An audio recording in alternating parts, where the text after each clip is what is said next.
जय हिंद साथियों, नमस्कार। मैं हूं पवन कुमार शर्मा। स्वागत करता हूं आप सभी का आपके अपने YouTube चैनल तनिषा क्लासेस के ऊपर। दोस्तों, हम लोग राजस्थानी चित्रकला के बारे में चर्चा कर रहे थे।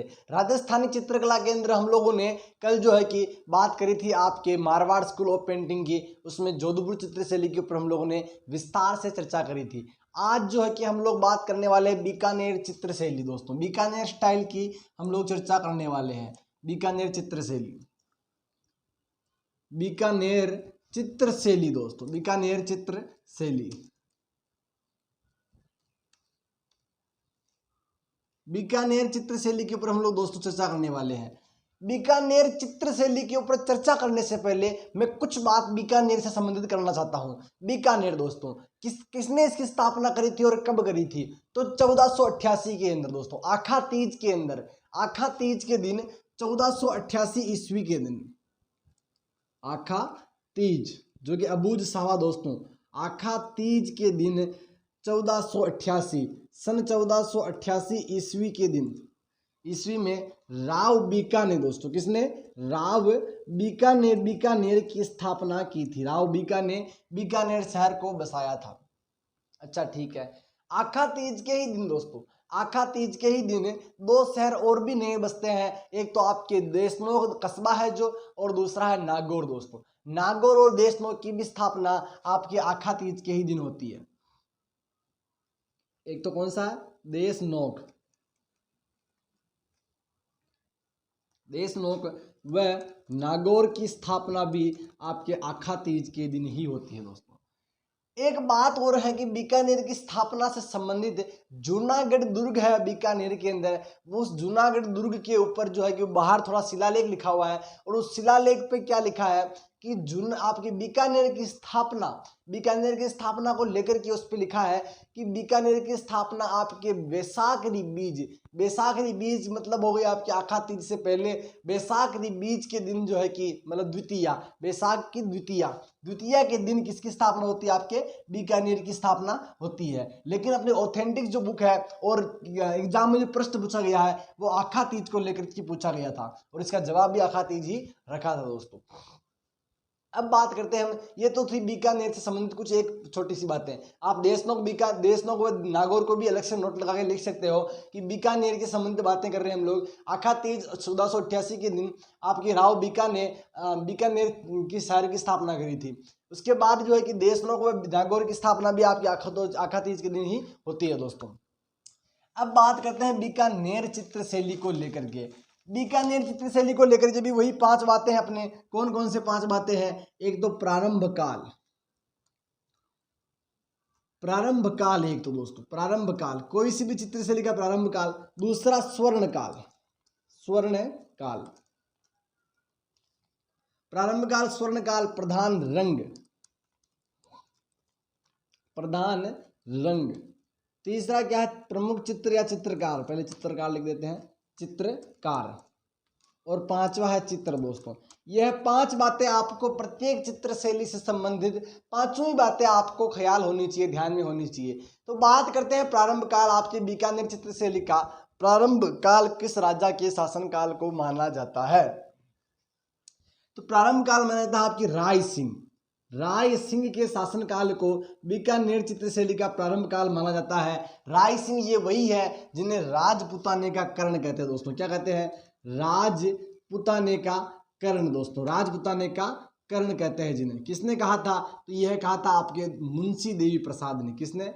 मुंशी देवी प्रसाद ने दोस्तों, मुंशी देवी प्रसाद ने आपके किसको? राय सिंह को राजपुताने का कर्ण कहा था। क्यों कहा था कर्ण? इस बारे में मैं ज्यादा बताने का प्रयास क्या ही बताऊं, लेकिन कर्ण दोस्तों, कर्ण और आपके भामाशाह में क्या अंतर है? कर्ण का मतलब यूं समझ लीजिए सीधी सी सिंपल लाइन में कि कर्ण वह है जिसके पास कुछ न होते हुए भी इधर उधर से मांग करके इकट्ठा करके उस चीज का दान करे, वह हो गया कर्ण। और भामाशाह का मतलब क्या हो गया कि जिसके पास बहुत सारा है, बहुत कुछ धन है, या फिर बहुत सारी संपत्ति जिसका दान कर रहा है, बहुत सारी विषय वस्तु है उसका दान कर रहा, तो वो भामाशाह हो गया। कर्ण का मतलब उसके पास सीमित साधन है, उसके पास में कुछ भी नहीं है, या फिर जो है कि उसको 100 रुपये का दान है, उसके पास देने के लिए 10 रुपये ही है, तो वो 90 रुपये इधर उधर से इकट्ठा करेगा और फिर जो दान देगा वह है आपका कर्ण हो गया। और भामाशा का मतलब उसको 100 रुपये दान देने हैं और उसके पास में करोड़ों रुपए है, तो वह जो दान दे रहा है वो भामाशा हो गया। तो राय सिंह को राजपुताने का कर्ण, ये राजस्थान नहीं है, राजपुताना है, राजपुताने का कर्ण किसने कहा? मुंशी देवी प्रसाद ने कहा आपको राय सिंह को। ठीक है। प्रारंभ काल, बीकानेर चित्रशैली का प्रारंभ काल किसके शासनकाल को माना जाता है? तो वह आपके अनूप सिंह को, अनूप सिंह के शासनकाल को बीकानेर चित्रशैली का स्वर्ण काल माना जाता है। आप अनूप सिंह के शासनकाल को केवल चित्रशैली का ही स्वर्ण काल नहीं दोस्तों, साहित्य कला, संगीत कला, नृत्य कला या फिर जो है कि आपके स्थापत्य कला, जिसमें भी आप कहो सभी का स्वर्ण काल अनूप सिंह का ही शासनकाल था दोस्तों।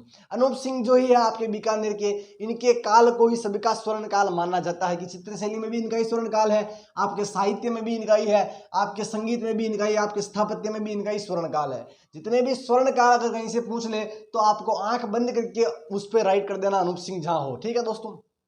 प्रधान रंग कौन सा है? बीकानेर चित्रशैली का प्रधान रंग एक तो दोस्तों बैंगनी रंग है। कौन सा रंग है?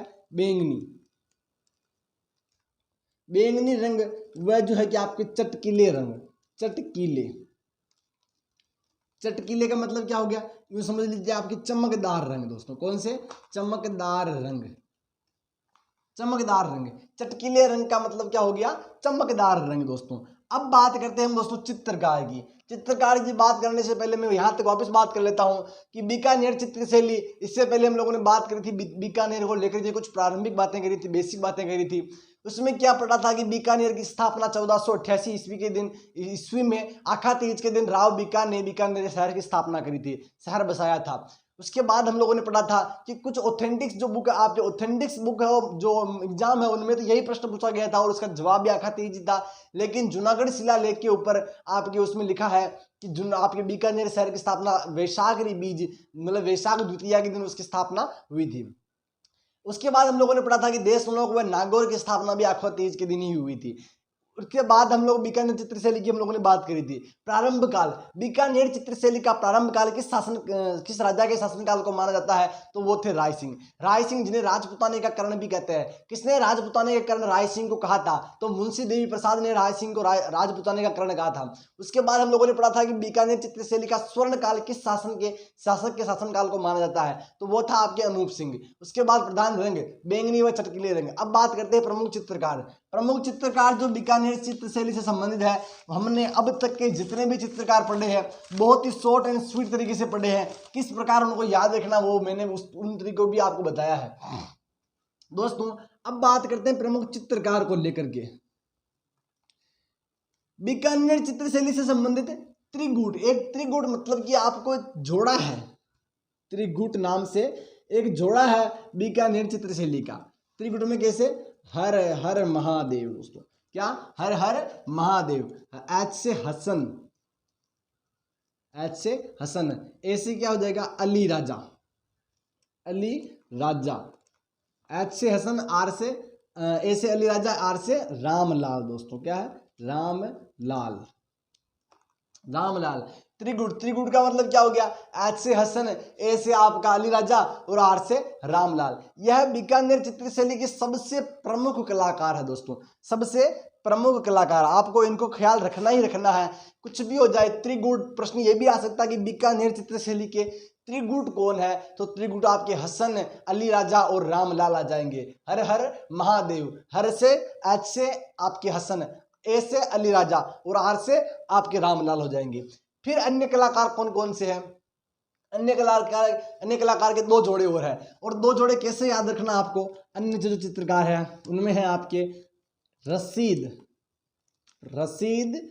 फाड़ी, रशीद फाड़ी अब्राहम के नाम की, अब्राहम के नाम की, रशीद फाड़ी अब्राहम के नाम की, रशीद फाड़ी अब्राहम के नाम की दोस्तों। अब्राहम से क्या मतलब हुआ यहाँ पे? अब्राहम दोस्तों, अब्राहम आपका नाम है, अब्राहम, और फारूक भी नाम है और राशिद भी नाम है। तो आपको कैसे याद रखना है कि अब्राहम का नामक एक व्यक्ति है, उसके नाम से फा से फाड़ दी गई और रा से रसीद हो गई दोस्तों। रसीद फाड़ी अब्राहम के नाम की। ऐसे आपको थोड़ी ट्रिक क्या है, बस एक लाइन है, उनसे आपको ख्याल में रखना है। राशिद फारूक अब्राहम एक जोड़ा ये हो गया, ठीक है। राशिद फारूक अब्राहम यानी रसीद फाड़ी अब्राहम के नाम की दोस्तों, ठीक है। दूसरा है आपके एक जो और लाइन है उनको भी आपको ख्याल रखना है कि मुन्ना लाल। चलो इनको मैं वहीं लिखाऊंगा दोस्तों, इनको आपकी जब दूसरी कला मथेरन कला लिखाऊंगा बीकानेर से संबंधित तभी लिखाऊंगा। ये थे कुछ चित्रकार आपके, कौन कौन से, त्रिगुट आपके बीकानेर चित्रशैली का, यह सबसे इंपॉर्टेंट है, इसको आप ख्याल रखिए दोस्तों कि बीकानेर चित्रशैली का त्रिगुट किसे कहते हैं। तो हसन अली राजा रामलाल और अन्य चित्रकार राशिद फारूक अब्राहम और दूसरे और चित्रकार, उनको भी हम आगे पढ़ेंगे, ठीक है। अब बात करते हैं प्रमुख चित्रों को लेकर के। प्रमुख चित्र जो बीकानेर शैली से संबंधित है वह कौन कौन से हैं दोस्तों। तो बीकानेर चित्र शैली का सबसे प्रथम जो चित्र है वह कौन सा है, तो फर्स्ट चित्र बीकानेर चित्र शैली का फर्स्ट जो चित्र है वह है आपके दोस्तों भागवत पुराण का। भागवत पुराण का चित्र अगर आपको याद हो तो हमने मेवाड़ शैली के अंदर भी पढ़ा था भागवत पुराण का। लेकिन इसमें प्रश्न केवल भागवत पुराण नहीं आएगा, इसमें और साथ में आएंगे भागवत पुराण का और अन्य चित्र कौन कौन से हैं, अन्य चित्र बीकानेर चित्र शैली से अन्य चित्र है आपके बाल रामायण, बाल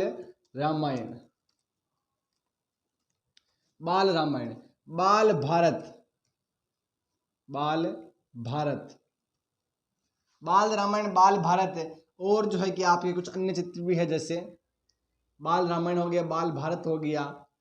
एक है आपके दोस्तों कि रेत के धोरों पर, या फिर यूं कह सकते हैं ऊंचे, ये दो नहीं, यहाँ वापस सीधा ऊंचे रेत के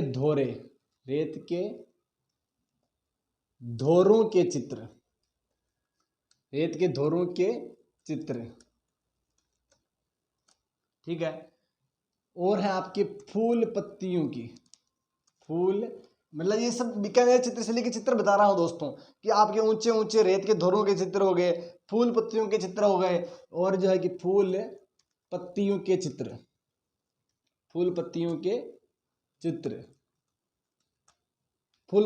हो गए। एक जो सबसे इंपॉर्टेंट है वह है कि लकड़ी के चौड़े पट्टों पर चित्रकारी। लकड़ी के चौड़े पट्टों पर चित्रकारी, इसको आप 2, 4, 5 पेनों से वेरी वेरी इंपॉर्टेंट लगा सकते हो दोस्तों। यह आपके बीकानेर चित्रशैली से संबंधित प्रमुख चित्र है। कौन कौन से, भागवत पुराण, जो बीकानेर चित्रशैली का प्रथम जो चित्र है वह कौन सा है, भागवत पुराण है दोस्तों। कौन सा चित्र रहेगा, भागवत पुराण। अन्य चित्र है आपके बाल रामायण, बाल भारत, ऊंचे रेत के धोरों के चित्र, फूल पत्तियों के चित्र, लकड़ी के चौड़े पट्टों पर चित्रकारी दोस्तों।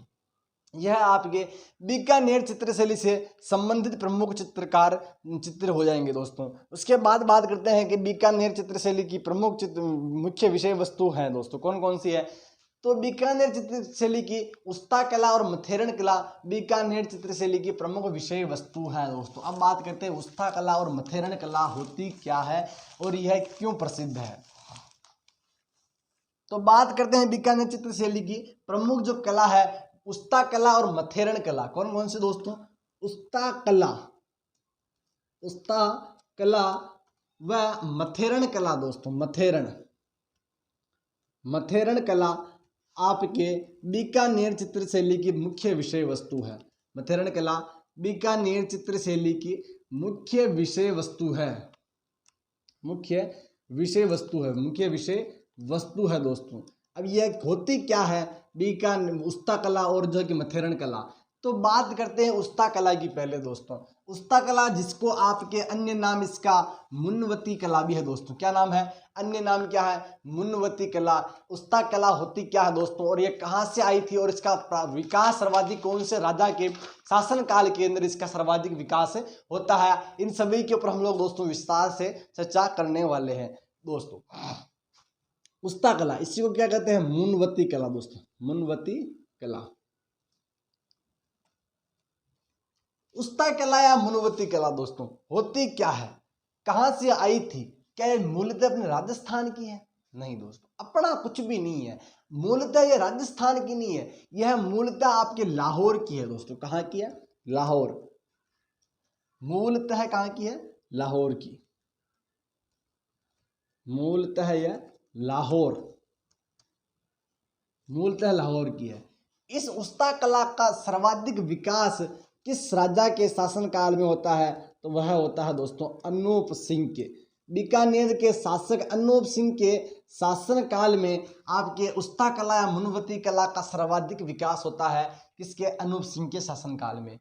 होता क्या है? तो उस्ता कला के बारे में आप लोगों ने अच्छी तरह से सुना होगा कि ऊंट की खाल पर सोने की नक्काशी व चित्रकारी का कार्य करना उस्ता कला या मुनवती कला कहलाता है। क्या होती है? कि ऊंट की खाल पर दोस्तों, किसके? ऊंट की खाल पर, ऊंट की खाल पर सोने की नक्काशी, सोने की नक्काशी करना, नक्काशी, ऊंट की खाल पर सोने की नक्काशी व चित्रकारी का कार्य करना दोस्तों, चित्रकारी का कार्य करना। होती क्या है? तो ऊंट की खाल पर सोने की नक्काशी व चित्रकारी का कार्य करना उस्ता कला या मुनवती कला कहलाता है। इसके क्या प्रसिद्ध कलाकार भी है? अगर कला है तो कलाकार जरूर होंगे दोस्तों। तो इसके प्रसिद्ध जो चित्रकार है उनके बारे में मैं बता देता हूं। तो उस्ता कला या मुनवती कला के जो प्रसिद्ध चित्रकार है दोस्तों, कौन है? प्रसिद्ध चित्रकार कौन है इसके? तो इसके प्रसिद्ध जो चित्रकार है दोस्तों वह है आपके हिसामुद्दीन उस्ता, हिसामुद्दीन, हिसामुद्दीन उस्ता दोस्तों। हिसामुद्दीन उस्ता आपके बीकानेर चित्रशैली के प्रसिद्ध चित्रकार है। इनको 1986 में 1986 के अंदर पद्मश्री अवार्ड से भी सम्मानित किया गया था। ये वही आपके दोस्तों हिसामुद्दीन उस्ता है। 1986 में पद्मश्री अवार्ड से इनको सम्मानित किया गया था और 1988 के अंदर इनकी मृत्यु हो गई थी दोस्तों। 1988 में इनकी मृत्यु हो जाती है और 1986 में इनको पद्मश्री अवार्ड से सम्मानित किया गया था। ये तो थे उस समय प्रसिद्ध कलाकार। क्या इसके वर्तमान कलाकार भी है? बिल्कुल दोस्तों। ये चले जाने के बाद असाधारण जी कला बंद हो जाएगी। तो इसके वर्तमान कलाकार कौन है? तो वर्तमान कलाकार आपके दोस्तों एक तो है जलीम, क्या दोस्तों? जलीम उस्ता और हनीफ उस्ता दोस्तों। क्या नाम है? इसके वर्तमान कलाकार कौन हो जाएंगे? तो इसके वर्तमान कलाकार आपके हनीफ उस्ता और जलीम उस्ता दोस्तों। हनीफ उस्ता और जलीम उस्ता, हनीफ उस्ता और दूसरी है जलीम, दूसरा है जलीम उस्ता दोस्तों। हनीफ उस्ता और जलीम उस्ता यह वो कलाकार है जिन्होंने अजमेर दरगाह के अंदर जो है कि बारीक नक्काशी करी थी दरगाह के ऊपर दोस्तों। किसने? हनीफ उस्ता और जलीम उस्ता ने। इतने बेस्ट और बेहतरीन कलाकार है हनीफ उस्ता और जलीम उस्ता दोस्तों। किसके? आपके उस्ता कला या मुनवती कला के बहुत ही बेहतरीन कलाकार है। क्या इसकी महिला कलाकार भी है कोई? तो इसकी महिला कलाकार कौन है आपके दोस्तों? महिला कलाकार तो वह है आपके दोस्तों ज्योति स्वरूप शर्मा। कौन है? ज्योति स्वरूप, ज्योति स्वरूप शर्मा दोस्तों आपकी उस्ता कला की बेहतरीन कलाकार है महिलाओं के अंदर। पुरुषों के अंदर वर्तमान कलाकार कौन है? हनीफ उस्ता और जलीम उस्ता। प्रसिद्ध कलाकार हिसामुद्दीन उस्ता, 1986 में इनको पद्मश्री मिला था और 1988 के अंदर इनकी डेथ हो गई थी। आपको पद्मश्री ख्याल रखना, डेथ का आपको ख्याल रखने की कोई आवश्यकता नहीं है दोस्तों। इसके बाद हम लोग जो अब बात करते हैं, ये तो थे कुछ प्रसिद्ध कलाकार। अभी क्या इसका प्रशिक्षण केंद्र भी है उस्ता कला का? तो दोस्तों हाँ, उस्ता कला का प्रशिक्षण केंद्र भी है और उसका नाम क्या है? तो केमल दोस्तों, केमल हेयर हाइक क्या है दोस्तों? प्रशिक्षण केंद्र। प्रशिक्षण केंद्र क्या है, कौन सा है, क्या नाम है? तो इसका नाम है दोस्तों camel, camel hair, camel hair hike centre, camel hair hike centre 1975 के अंदर इसकी स्थापना हुई थी। कहाँ पर दोस्तों? तो इसकी स्थापना बीकानेर के अंदर होती है। कब हुई थी? 1975 के अंदर कैमल हेयर हाइक सेंटर 1975 में इसकी स्थापना होती है। और कहाँ हुई थी? यह बीकानेर के अंदर हुई थी दोस्तों। Camel hair hike hike centre दोस्तों, camel hair hike training centre दोस्तों, क्या है?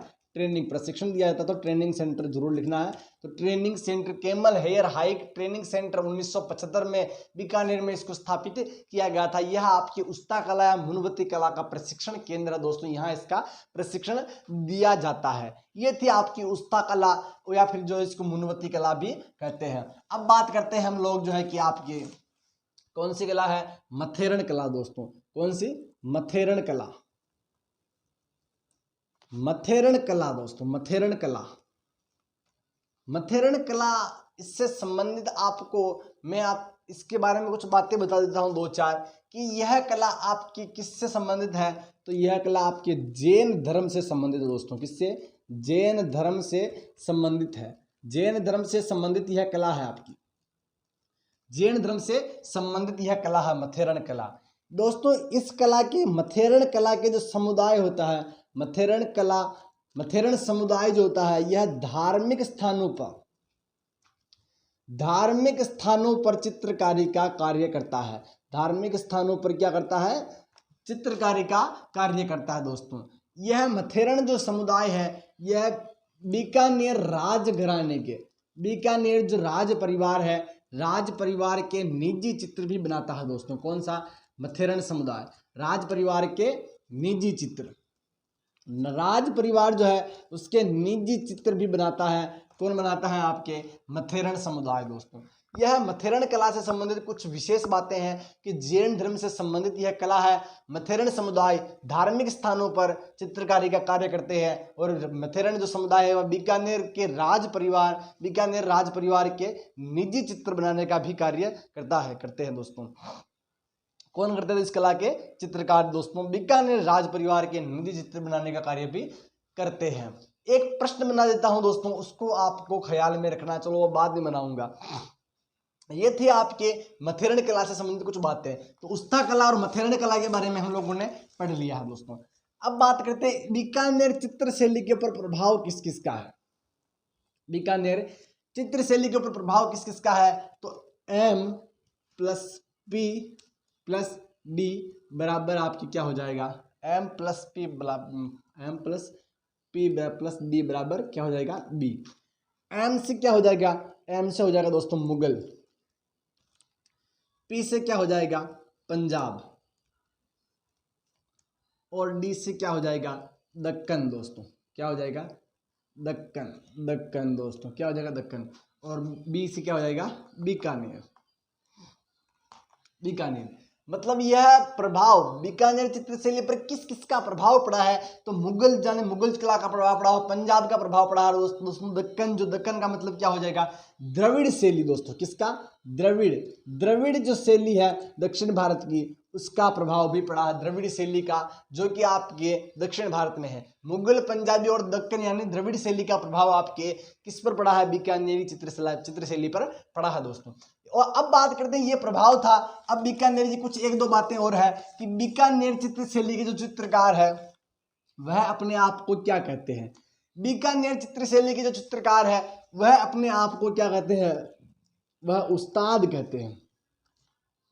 बीकानेर चित्रशैली के चित्रकार उस्ताद कहलाते हैं। क्या कहलाते हैं दोस्तों? उस्ताद कहलाते हैं। इसको आप इंपोर्टेंट लिख सकते हो, उस्ताद कहलाते हैं। यह अपने नाम, अपने जो चित्र होता है उस चित्र के नीचे, मान के चलो यह चित्र हो गया, तो इस चित्र के अंदर आपके दोस्तों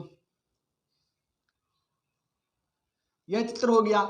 इस चित्र के नीचे दोस्तों नाम क्या करेंगे? एक तो नाम व तिथि, नाम व तिथि दोस्तों, नाम व तिथि अंकित करते हैं। नाम व तिथि अंकित करते हैं दोस्तों। किसके? बीकानेर चित्रशैली के चित्रकार अपनी पेंटिंग्स के नीचे कोने में एक जगह नाम व तिथि दोनों ही अंकित करते हैं दोस्तों। तो यह बीकानेर चित्रशैली की कुछ प्रमुख विशेषताएं थी। अब एक बार वापस से बीकानेर चित्रशैली के ऊपर स्टार्टिंग से वापस बात कर लेते हैं। रिकॉल करते हैं, रिवीजन कर लेते हैं दोस्तों। बीकानेर चित्र शैली पर किस किस का प्रभाव पड़ा था? मुगल, पंजाब और दक्कन शैली का प्रभाव पड़ा था दोस्तों। इसके पहले हम लोग उस्ता कला और मथेरन कला के ऊपर चर्चा करी थी। मथेरन कला के कुछ प्रसिद्ध कलाकार है दोस्तों। वह कलाकार कौन कौन से हैं उनको वापस बता देता हूं कि एक तो है दोस्तों मुन्ना लाल। कौन है? मुन्ना लाल। एक है चंदू और एक है दोस्तों मुकुंद। यह किसके दोस्तों? तो मथेरन कला के चित्रकार है। मथेरन कला के चित्रकार है। मथेरन कला के चित्रकार मुन्नालाल, चंदू और मुकुंद है। मथेरन कला के प्रमुख चित्रकार है दोस्तों। आपके उस्ता कला के चित्रकार कौन थे? हिसामुद्दीन उस्ता, जिनको 1986 में पद्मश्री से सम्मानित किया गया था। और आपकी हनीफ उस्ता, जलीम उस्ता, महिला कलाकार आपकी ज्योति स्वरूप शर्मा, इनके ऊपर हम लोगों ने चर्चा करी थी। प्रशिक्षण केंद्र के बारे में भी चर्चा करी थी। और हम लोगों ने बीकानेर चित्र शैली के ऊपर कौन कौन से प्रमुख चित्र थे, तो चित्रों के अंदर हम लोगों ने बात करी थी आपके भागवत पुराण, बाल भारत और बाल रामायण इत्यादि चित्रों के ऊपर हम लोगों ने चर्चा करी थी दोस्तों। तो ये थी आपकी बीकानेर चित्र शैली से संबंधित कुछ बातें दोस्तों। अब बात करेंगे नेक्स्ट क्लास में, तब तक के लिए धन्यवाद। जय हिंद, जय भारत।